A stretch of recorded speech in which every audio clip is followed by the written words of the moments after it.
Hello, and welcome to my podcast, Where the Dark Corners Are.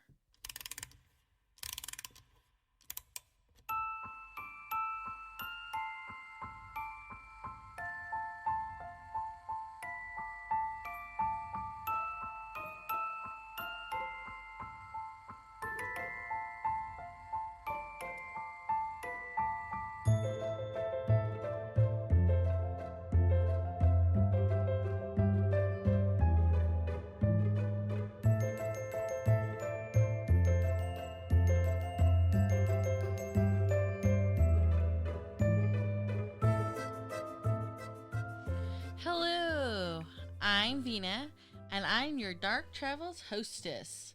Tonight, we're going to close out our travels to Edinburgh with the story of two dodgy blokes named William Burke and William Hare. But it's a special episode, and you know what that means. Road trip with the Panda. Yeah, that's right. I don't know where your inspiration comes from for that little slogan.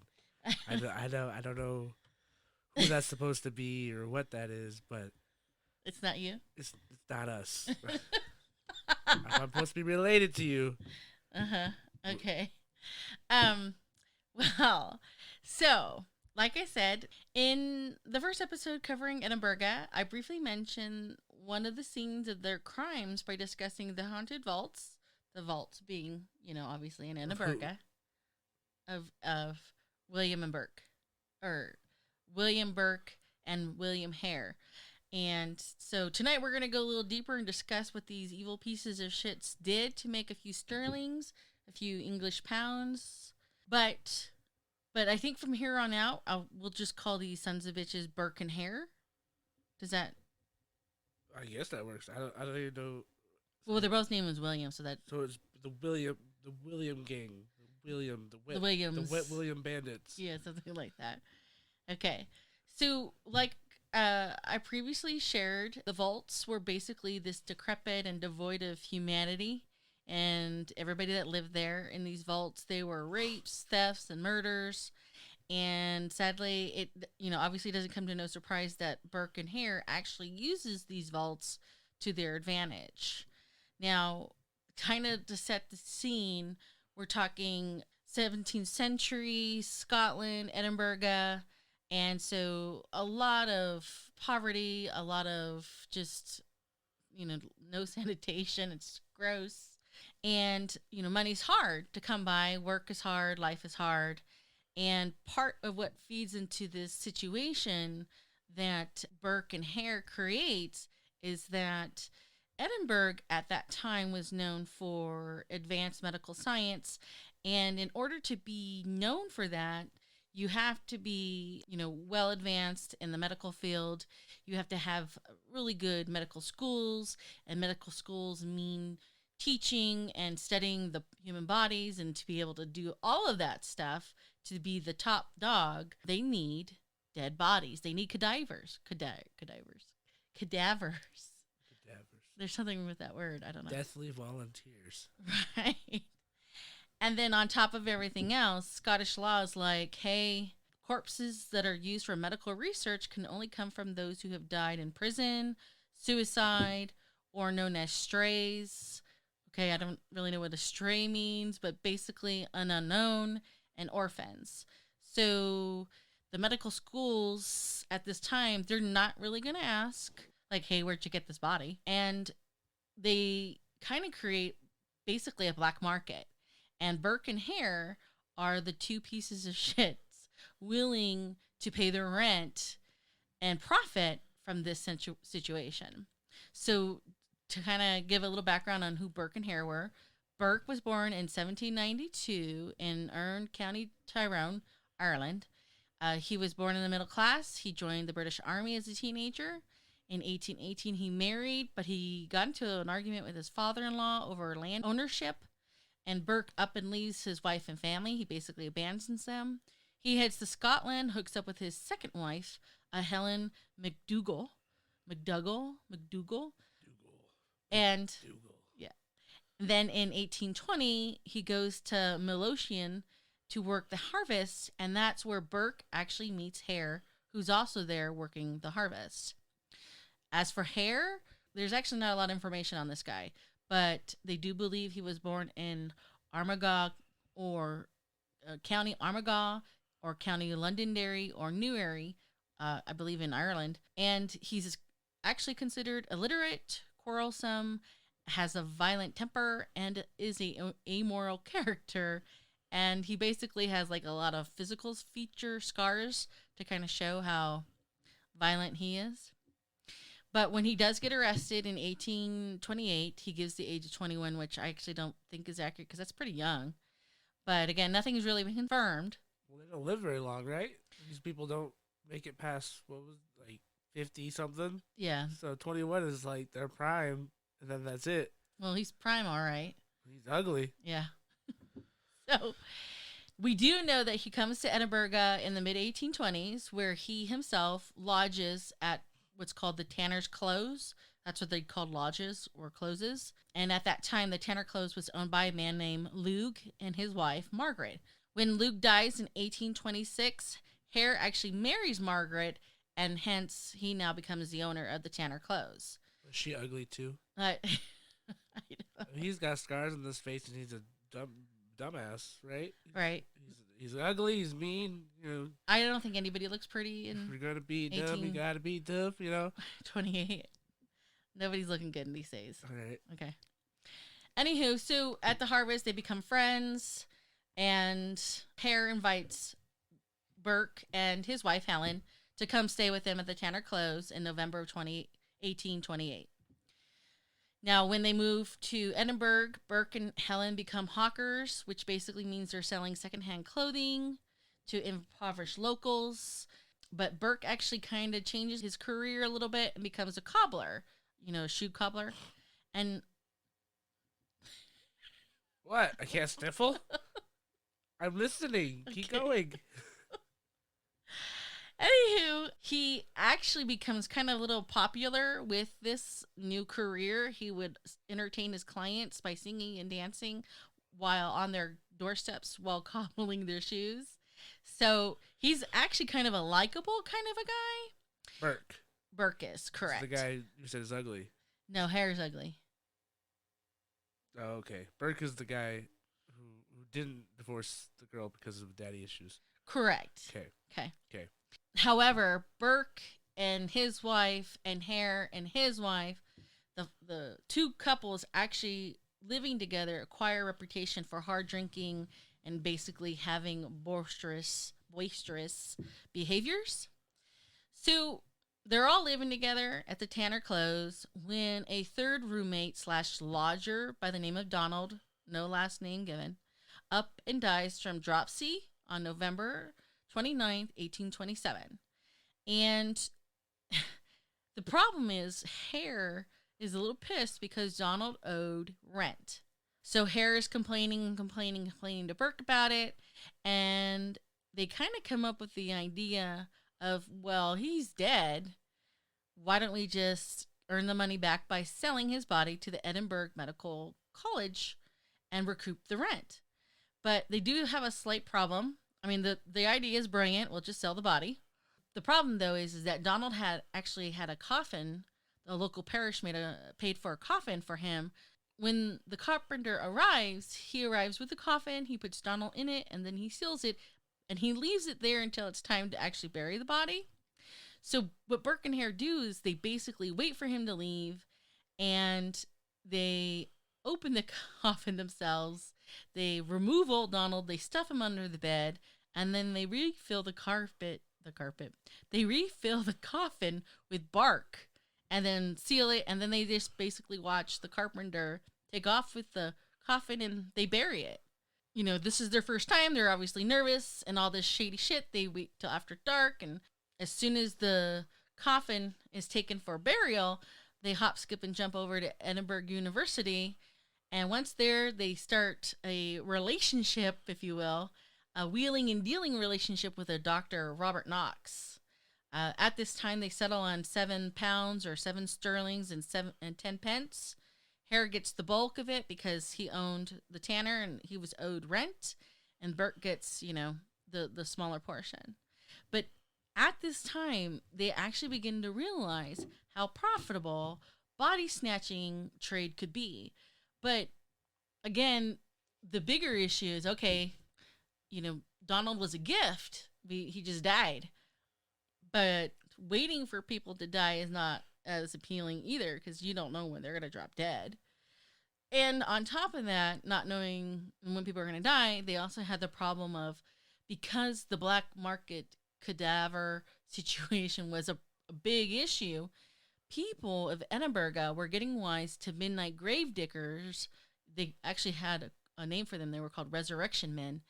And so what they would do is that families of recently deceased loved ones would either have large slabs of cement placed on the grave, or they would actually put a cage over the grave called a mort safe to prevent grave diggers from doing exactly what Burke and Hare, could have done to earn extra income. Just big, dig up dead bodies. So, but this begins a year long, actually, of killings, okay? It just sounds like a bad habit. Yeah. Yeah. I mean, you chew their fingernails once and, you can't stop. Right. So, well, just dead corpses. Yeah.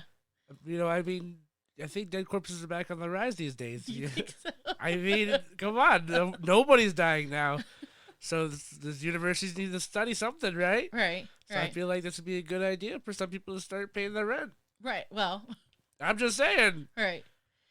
So they actually don't know who dies next, but they do know that it was a lodger, and the lodger dies in either January or February, and he actually falls ill with a fever, and it's a serious fever. They have delirium, and this lodger is either a Joseph, who's a miller, or an Abigail Simpson, who's a salt seller. And, again, Hare is nervous because he doesn't want this illness to keep away other lodgers from paying rent, staying away. So they come up with the idea of giving the lodgers some nice whiskey, making them comfortable, making them relax, probably even enough to make them sleep. And then it was decided that Burke would lay across the chest to hold them down, while Hare utilized, a handy-dandy pillow and basically smothered them to make everything all better. So that's what they do to the next person in either February or January. And once, the body, it becomes a body, they hop, skip, and jump over to Dr. Knox, and they sell the body. And this becomes their plan. The next body they think is an English bloke selling tinder. Again, kind of a nobody. And he's the perfect victim. This English bloke actually becomes very ill with jaundice, so it's kind of ironic. They don't want to wait for people to die, but all of a sudden they have all these sick people showing up.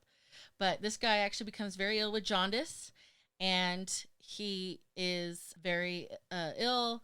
And again, Hare's like, this illness is going to keep people away from my lodge.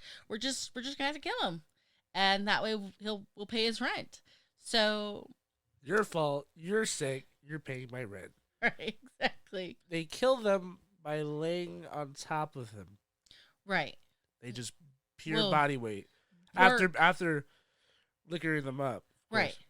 So they're obviously unable to fend off Burke, and then Hare comes in with something to smother. Pillow. Right. So how do they flip a coin each time? Like, okay, you're the pillow today. I don't want to be the pillow. I want to lay on top of it. I don't know. I just don't get. I mean, how is that? Determined? What? Well, it's not determination. It's stupidity. Let's kill him by laying on him. Who does that?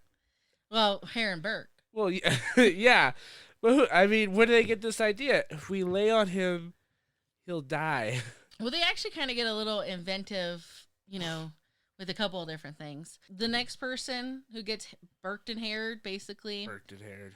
Is probably Abigail, if it wasn't Abigail before. Again, they don't really know the order. When Burke confesses to all these terrible things, he's not exactly sure. But they get her roaring drunk, and they kill her. And then they actually start doing this weird thing where, because you can't be carrying around dead bodies. They got to hide the body. And if you can't get to the vaults to hide the dead bodies in the vaults, you got to have it guised in something. So they actually start using what's called a tea chest. And once they kill Abigail, they scurry their evil asses again to Dr. Burke or Dr. Knox, sell the body. And, you have to remember the wives are probably aware of this because the fourth victim is actually, the wives are like, my turn. So in February, March, Margaret Hare invites just this old woman over, liquors her up. And when she passes out and Hare comes home, he just covers her mouth and nose with something that's considered a stiff mattress. So I guess maybe he didn't want to do the holding down because he just basically puts this heavy thing on her body basically she dies like slowly. So Hare really isn't, your heavy guy. So it must have been Burke who's doing all the heavy lifting. Yeah. Heavy dropping. Heavy pressing. Heavy pressing. Yeah. Heavy pressing. The Hare and Burke style. Correct. Burked and Hare, yes. So by nightfall, she finally dies because she can't take the heavy mattress on her chest. And they do the truffle shuffle back to the university. The truffle shuffle? Yeah. What is this like? Why? They're celebrating? Well, yeah. Why the truffle shuffle? I've never... Well, they were giddy with excitement. They had to do very do little. Haunted Mansion dancing, Yeah, that's right. We got a body. We got a body. Yeah, that's it. Obviously not too loud, Well, yeah, but I mean... Now, things kind of start going... They don't know it yet, but around April, stuff starts kind of adding up. So, in April, Burke is basically chilling at a local tavern where he meets two women, a Mary Patterson and a Janet Brown. And they got a routine down. They know. So he buys the women some alcohol before inviting him back to the lodge for some breakfast. Now, when they leave, they actually leave with some whiskey. And I'm not really sure. I kind of suspect maybe Burke kind of had extracurricular activities in mind. Because he doesn't take him back to the Tanner clothes. He actually takes him to his brother's house. Okay. So once they're at the brother's house, again, they're still drinking the whiskey. Mary Patterson, basically passes it on the table, leaves Burke and Janet Brown alone. So now they're just like chilling and chatting it up when old Helen, the wifey, comes in and she's a little pissed. She's like, oh, so you doing this, bitch? And so obviously an argument ensues. Burke does this thing where he ups and throws a glass at Helen and cuts her across the eye. And Janet Brown's like, no, this bitch is crazy. I want no part of this, and leaves. But she leaves her friend Mary Patterson behind. What a girl. What a lass. Yeah, exactly. Fucking drinking with the girls and just bye. Right. So, again, this becomes a problem in the future. Helen leaves, but she leaves and goes and gets Hare and his wife because they know they're going to Hare and Burke. They're going to Burke and Hare. They're Burke and Hare. Hare and Burke. I still like Hare and Burke. They murder her, and they, hop, skip, and a jump back to Dr. Knox, and they use the good old body in a tea chest scenario as they scurry over to the university. Now, at this time, an assistant to Knox actually kind of recognizes her. He's like, hey, she looks a little familiar. Where did you find her? And Burke, he's pretty quick on his feet. He's like, oh, yeah, she just drunk herself to death. So, obviously they had time to think about, if anybody asks any questions, this is what I'm going to say. And another mistake at this point that they don't realize that they make, Helen actually keeps Mary Patterson's skirt and petticoat. The wife of Burke. Correct. The wife of Burke takes this dead woman's clothes. Correct. Okay. And keeps them. It keeps them. Right. Probably uses them. Wears them would be my guess. Such a fancy skirt. Yes. So basically they have a routine. They have a specific victim type, alcoholic and boozers. And after killing a few more, Burke is feeling pretty brazen. In fact, he gets so fucking brazen that he's walking home when he comes across a constable helping a drunk woman get home herself. So he walks up to the constable and he's like, hey, I know her. I'll make sure she gets home. And the constable's like, hey, sure, great, here you go. And basically lops her onto Burke. And Burke just kind of waits for the constable to go around the corner. Then he takes her home and, Hares and Burkes her. Hares and Burkes. And, sells her off to Dr. Knotts. And, I mean, that's pretty brazen. I mean, you have a witness. That guy's fired. Yeah. That guy's just committed murder without charge. Right. He's pretty bad. So now it's June. Okay, they've knocked a lot of people off. They're really brazen. At this point in time, they actually have an old woman and quote unquote a dumb boy, her grandson, the old woman's grandson, staying at the lodge. What's a dumb boy? My assumption is maybe delayed. Oh, yeah. I'm not gonna say. I mean, we're not talking political correctness. No. In the I'm saying I'm 1820s. I'm CYOMing right now. Okay, I don't even know what that. Cover means. your own ass. Oh shit! It's CYOA. Well, either way, while they're just sitting in the kitchen, they're like, "Hey, Grandma, come with us." These nice people want a drink. Drink. It's all he says. All he can say is "Grandma, drink." Right. So go to hell. Anywho, they take Grandma into the other room after liquoring her up. Liquor her up. And they murder her, and then they go back into the kitchen where they left the boy, the grandson, and they literally just physically pick him up, take him to the room right next to his dead grandma, and murder him. I mean, that's kind of really not. He didn't deserve that. No, he didn't. Well, none of them did, but no, but. So, no, because no one's safe, motherfuckers. Right. You're all gonna die. Hide your kids, hide your wives, because they Hare and Burke and everyone out here. Now, obviously, they can't use the good old T-chest system because there wasn't enough room. So they actually bring in herring barrels to take them to Surgeon Square. And actually, side note, a little later when everything comes out, Burke actually admits that the murder of this boy was the one that disturbed him the most. And in fact, he said that he was haunted by the memory of the boy's expression. Now, again, these guys are just rolling in it. They're killing left and right. They have their boozing program. And after a few more killings, Burke and Hare actually have a falling out. And Burke and Helen, the wife, move into Burke's cousin Brogan's house. But, of course, as soon as things smooth over, they resume their killing. And their next victim is an 18-year-old man with a limp caused by deformed feet named Jamie Wilson.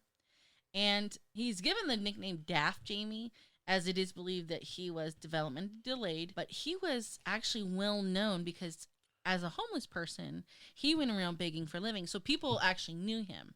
I mean, he had a nickname, Daft Jamie. Daft Jamie. Right. So to Burke and Hare, he's kind of the perfect victim. Homeless, defenseless with his deformity. So using some whiskey as bait, Hare entices Wilson, Jamie, back to the lodgings. Did they put a bottle on the ground with a string in a box? No, I don't know. Just a big box. No, I think they're just like, hey, you know what? I'm feeling, I got paid today. Let's go. Come on, you white feet bastard. Let's go get drunk. Yeah. Whatever. Okay. Don't do that. What? That's probably what he said. It's not my fault. You said it. He's Daft Jamie. That was his nickname, I know. Well, I mean, he probably talked like that. Wide feet, tall Jamie. I don't. I feel like that's how all these people said to them right before they did. Okay. Let's go drink at the lodge, that Tanner's Lodge, right? Yeah.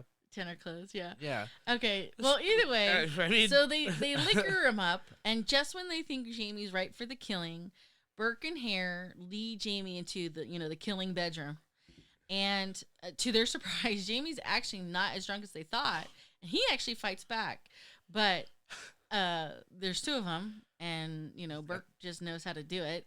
So eventually they overpower him and they suffocate him. And once he's dead, they actually strip his body and steal all of his homeless effects, his personal things. Homeless effects. Right. And Burke kind of makes the mistake of doling out some of Jamie's things, such as Jamie's trouser pants. He gives his pants to his own son, Constantine. What?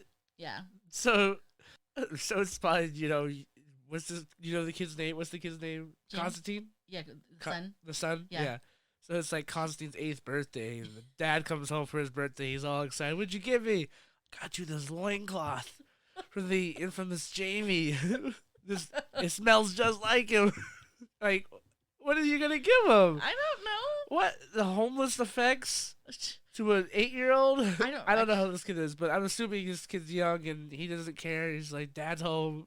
Here's a gift from his father. Dad's not a dirtbag. So he got him a dirty homeless man loincloth? No. I don't know what. Maybe he had like that top hat with like the hole on top. Okay, well, either way. I'm just saying, Right. It's not Father of the Year award.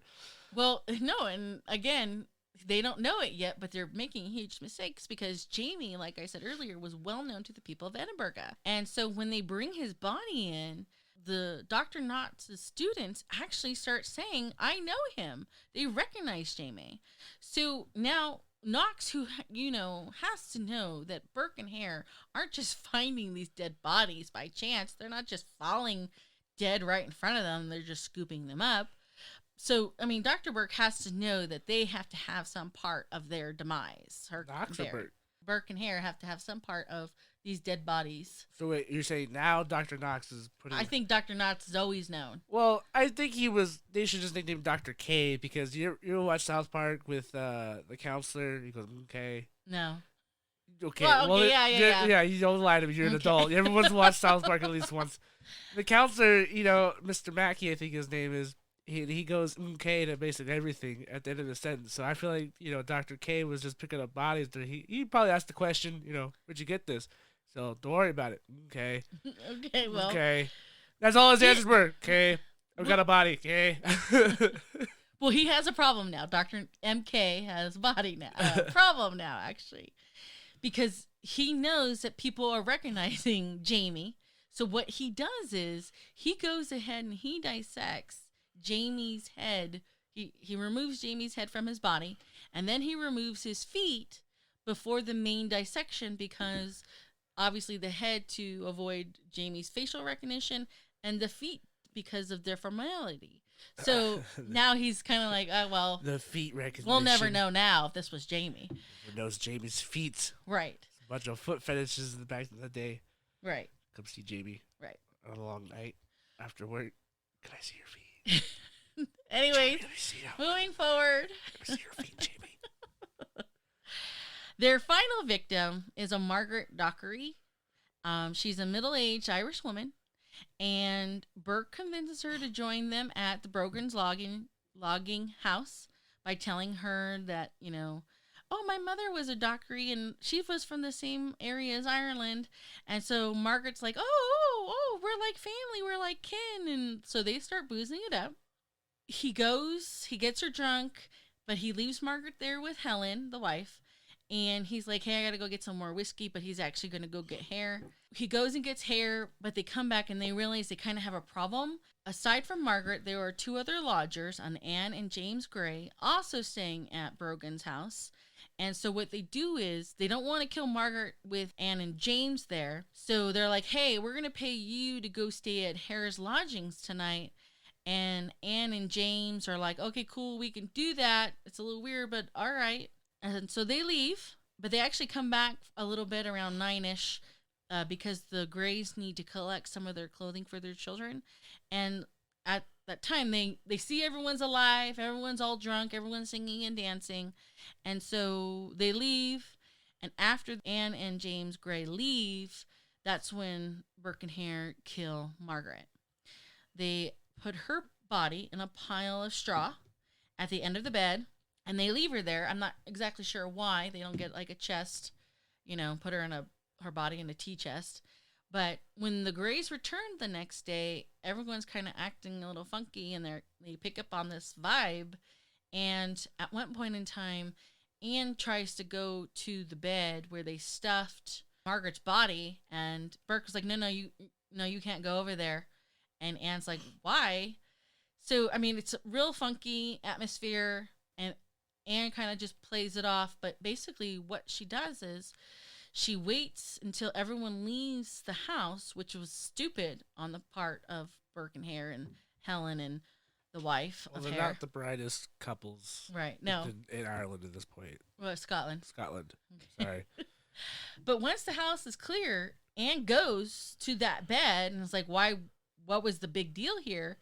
And that's when she starts poking around the straw and she finds Daughtry's body, with the blood and the saliva on her face. So Anne and James run to the police department, and as they're hightailing it over there, they run into Helen.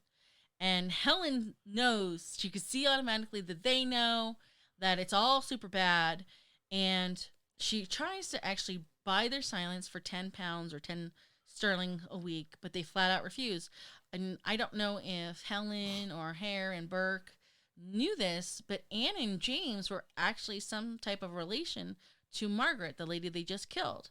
So they're like, no, you killed our family member.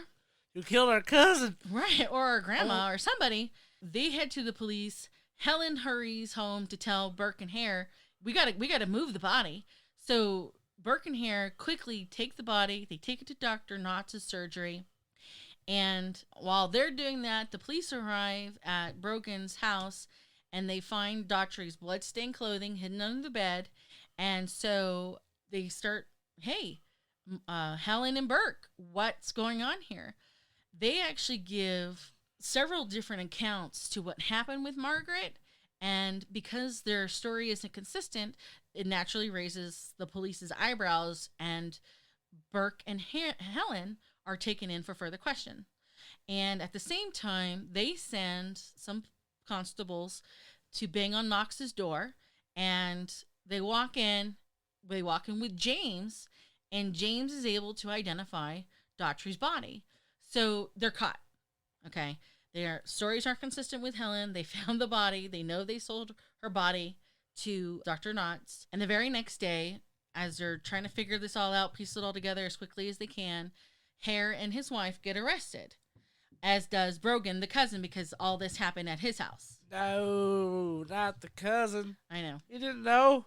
You're just trying to help a cousin out. Well, it's hard to believe that he didn't know. Come on. You don't know it's that his he house. Knew. You know so? Shoot. So, in essence, a total of 16 people get burked and hared. Like I said, during this time, they sometimes had to use the vaults as the places they could store the body before they could sell it to Dr. Knott's. And, the vaults being basically a place of debauchery was the perfect hiding place. Now, on November 3rd, 1828, an official warrant is issued for the detention of Burke and Hare and their wives. But Brogan actually gets released without further action. Now, the police, who actually have police surgeon examine Margaret Daughtry's body, and they are sure it's suffocation, but they don't have the actual medical science to prove it. Remember, it's only 1828.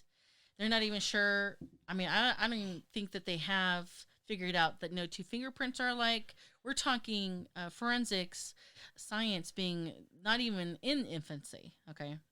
So... And naturally, this entire situation spreads like wildfire. I mean, who does this? Who does this? And it's huge. Word is all over town, and the police are being pressured to start solving what happened and get it to trial and get a conviction. But again, they don't have the science to prove actual guilt.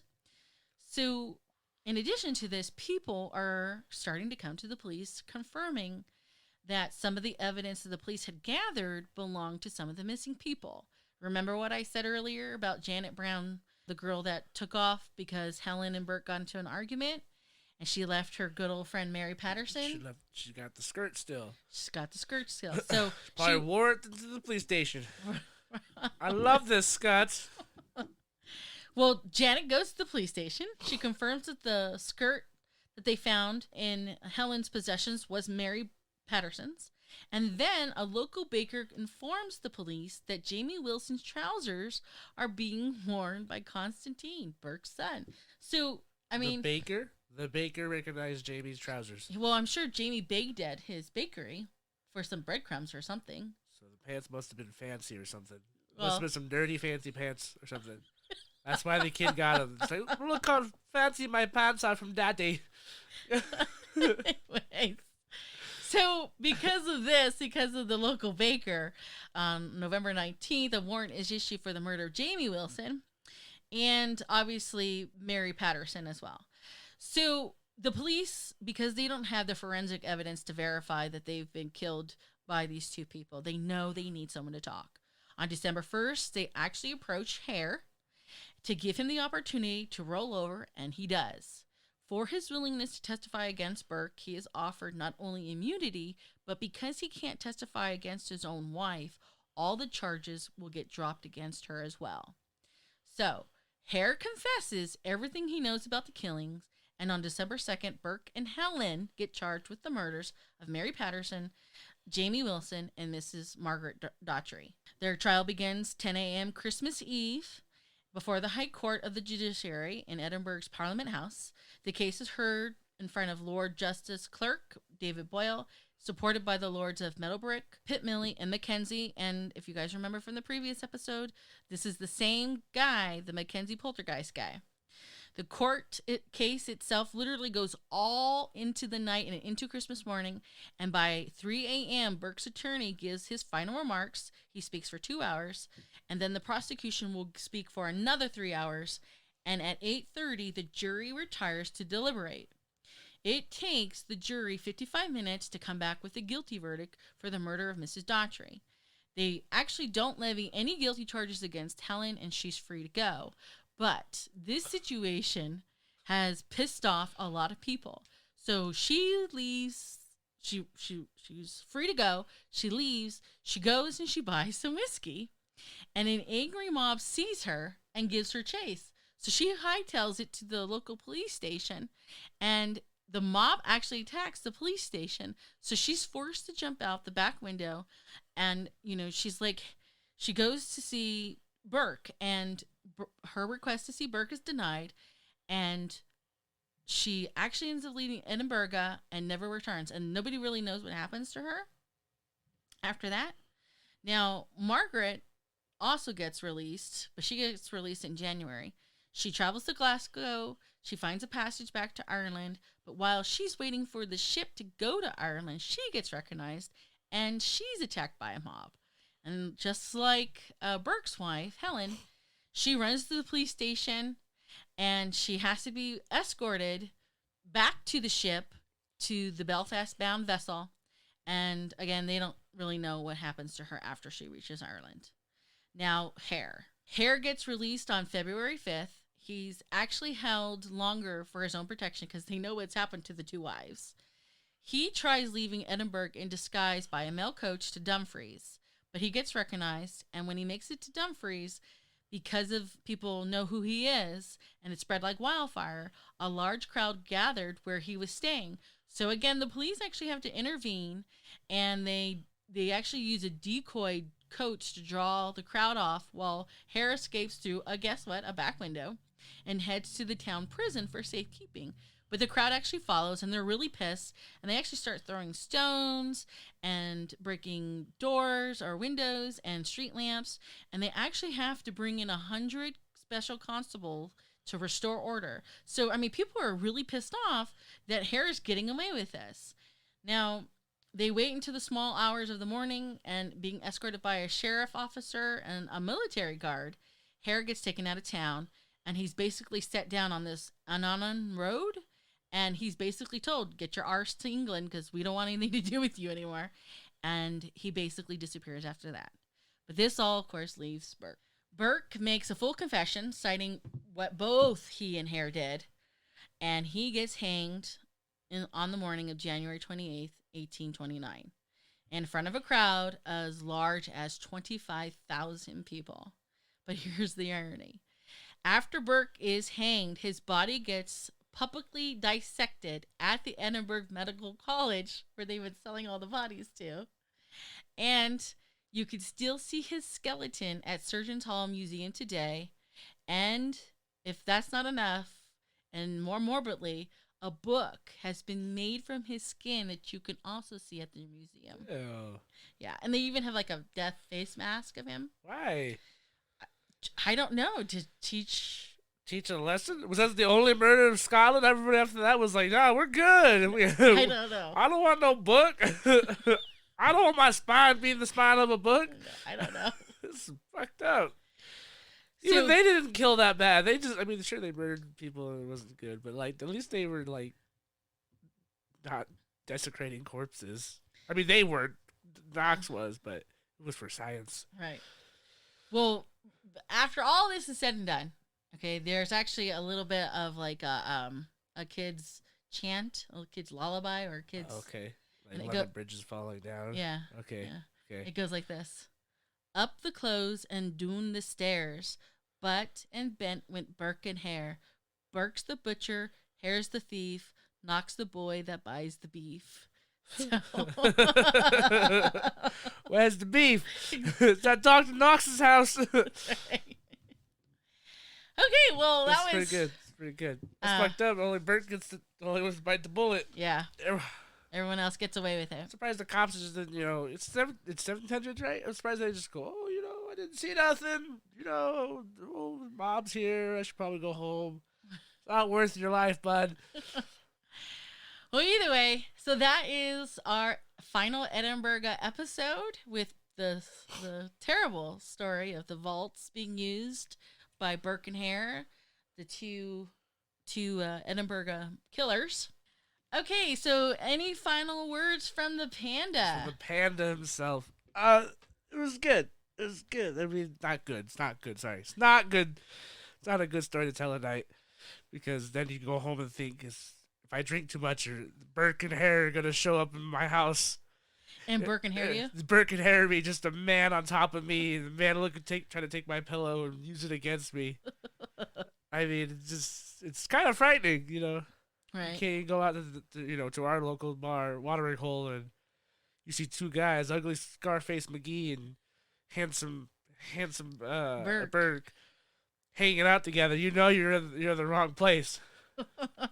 That should not be a duo that's put together. Yeah. I mean, I don't know what was going on in everyone else's mind. I guess they were looking for free booze. Oh yeah, because remember, life is hard.